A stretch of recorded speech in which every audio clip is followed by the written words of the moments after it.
This is EarthX 2026. We're here with Ricky McWhorter, who is the Executive Director of Water for West Africa. And this is, of course, another big solution that we need to discuss. Ricky, welcome to EarthX. Thank you.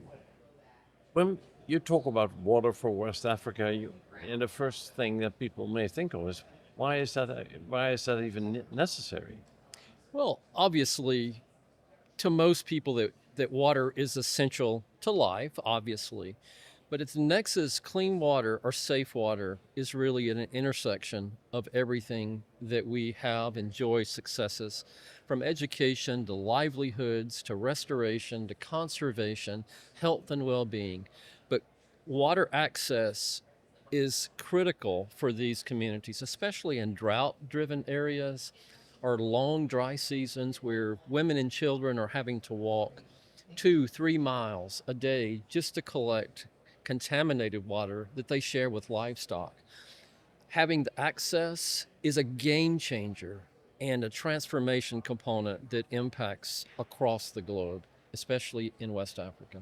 And so, what is the kind of solution that you bring to those communities, these villages? So really, at the heart of what we do is we provide water access. We provide water opportunities. That's either drilling boreholes or rehabilitating existing boreholes for wells, and obviously a borehole eventually becomes a well. So that's essentially what we're doing in the field in terms of hardware. But from a software component, we build collaboration. That is with EarthX. We have an MOU with EarthX. We're working with Child Fund International. We're working with projects with the United Nations to provide clean water resources, both for potable water, drinking water, but also for sanitation purposes. So that's really what we're doing, is driving forces on the ground as well as generating partnerships that can collaborate. So, I don't have a lot of experience, but I have some experience in those countries. Yeah. And what I've seen is that you put the new, borehole there, and you have the Yeah. pump. Yeah. Usually it's a manual pump, Hmm. right? And it works. And then you come back after a year and it doesn't work. Yeah, for sure. How do you handle the ongoing access? That's a great question. One of the things that we work with that we focus on with Water for West Africa is it's not Water for West Africa's well. What we do is we turn that well over to a community. There's a community sanitation committee, so that way the community assumes ownership of the borehole and for the well. So what we do is it's a community sanitation committee that oversees the operations and the integrity. So if it's something that they can't fix, we have a team in Accra, Ghana, professionals. That's our West African base is in the capital city of Accra of Ghana. And then we have field offices in Tamale of northern Ghana. So they can be dispatched to the field to be able to correct those problems. But it's like anything else. It's mechanical. It's going to fail. So we have safe guardrails in place to go back and rehabilitate some of those failing wells, for sure. How many villages have you impacted, and how many people? Well, the largest, the accurate number that we have is we've generated 2,000 water points over the past, since 1987. We've been working in the field since 1987. Some 2,000 water points have been generated. Of course, obviously, some of those water points are not operational because of aquifer depletion or aquifer dissipation. So we don't have, all those wells are not operating, but we feel like that at least 50 to 60% of those are operating. So if you take that number, we've impacted up to 1.2 million people over the past 35 plus years that have access to clean water and to livelihoods associated with it. We feel strongly through statistics and what we get from the field that there's up to 500,000 people every single day that are receiving water because of the work and through our donors, our partnerships, and the collaboration that we're generating, and that's like serving the city of Tampa, Florida, every single day with water access. Seems when you have such an infrastructure set up, Hmm. and you're serving in these communities Right. so in such a you know productive way, Hmm. that you could start thinking about adding other services to the mix, right? Oh, obviously, we do. We often say, and really our mantra is that clean water is the intersection. It's the intersection of climate resilience. It's the intersection of conservation. It's the intersection of livelihoods, the ability to work and have money and to have resources and be able to take your products to market. But all that really starts with health and well-being, education. So we have collaboration efforts. We're working with, we're beginning a project with Child Fund International as one of our partners, as well as Rotary International, in terms of working around national parks. Communities are surrounding these national parks. And so if those communities can have access to clean water, it provides a conservation component for the national park, because if villagers or communities, if they don't have to travel and walk into protected areas or encroach into protected areas to find water, that's less stress on wildlife.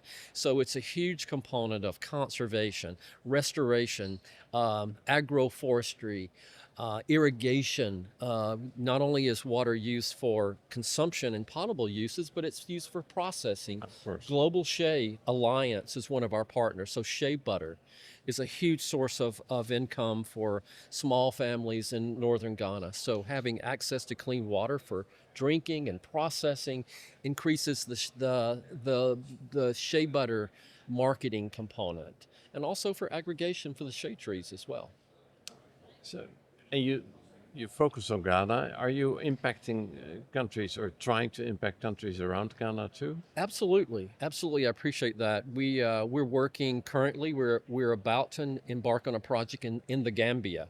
We just finished up a docu-series we're working on with Rebirth Earth, with Theo Wilson, and so we're going to be installing a water point. Hopefully by the end of the year in Gambia. We work in Togo. We just finished a water project with Global Shea Alliance in Togo for the shea butter industry. We're also working in Cote d'Ivoire.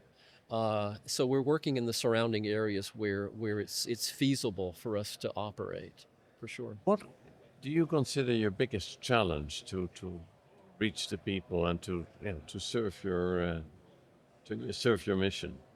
Well, funding is always a challenge. No matter who you ask, it's gonna be funding.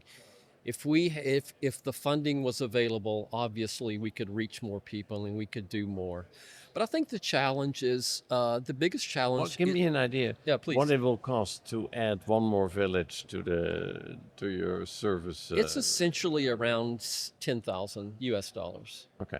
to add a service. That's with a hand pump. If we want it to be mechanized and solar and in a tank where we can have flushing toilets and maybe in a health clinic or a school, that's going to run up to $25,000. But just a simple borehole, it's anywhere from $7,000 to $10,000. And what is your annual budget?